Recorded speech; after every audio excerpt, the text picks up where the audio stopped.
രീതിയിൽ കാര്യങ്ങൾ കൊണ്ടുപോകാൻ ശ്രമിക്കുന്നു എന്നത് ഒരു തെറ്റല്ല. പക്ഷെ അതിൽ പൂർണ്ണമായി വിജയിക്കാൻ അവർക്ക് കഴിയുന്നില്ല എന്നത് പാർട്ടിയുടെ പരമ്പരാഗതമായ ചില സ്വഭാവ സവിശേഷങ്ങൾ കൊണ്ടാണ്. പാർട്ടിക്ക് അങ്ങനെ ഓൾ ഓഫ് എ സഡൻ ആയിട്ട് കോൺഗ്രസിന് കോൺഗ്രസ് അല്ലാതാവാൻ, അല്ലെങ്കിൽ കോൺഗ്രസ് ഒരു പുതിയ കോൺഗ്രസ് ആയിട്ടൊക്കെ മാറാൻ പറ്റും.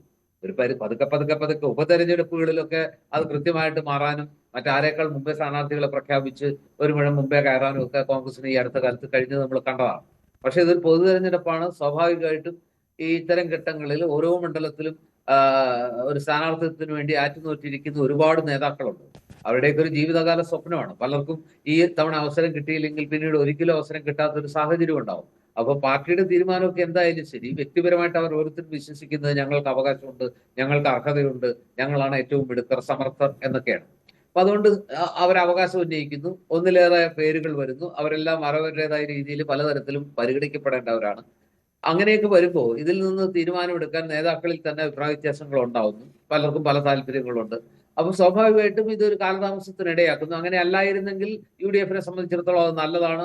VD സതീശൻ എന്ന നേതാവ് പുതിയ യാത്രയുടെ സമയത്ത് തന്നെ സ്ഥാനാർത്ഥികളെ പ്രഖ്യാപിക്കുന്നു പറഞ്ഞാണ്. നേരത്തെ റോണി പറഞ്ഞതുപോലെ ആ പ്രഖ്യാപനം നീണ്ടുപോകാനും ചില കാരണങ്ങളുണ്ട്. കുറെ സീറ്റുകളിലൊക്കെ പ്രഖ്യാപിക്കാൻ കഴിയുമായിരുന്നു. പക്ഷെ അത് ചെയ്യാതെ പോയതിന് ഈ പറഞ്ഞതുപോലെ ഈ തെരഞ്ഞെടുപ്പ് വിജ്ഞാപനം വൈകിപ്പോയാൽ ഈ സ്ഥാനാർത്ഥികൾ ഓടി തളരും എന്നൊരു ഒരു സൂചന സാമ്പത്തികമായിട്ടൊക്കെ വലിയ ബുദ്ധിമുട്ടിലേക്ക് പോകും.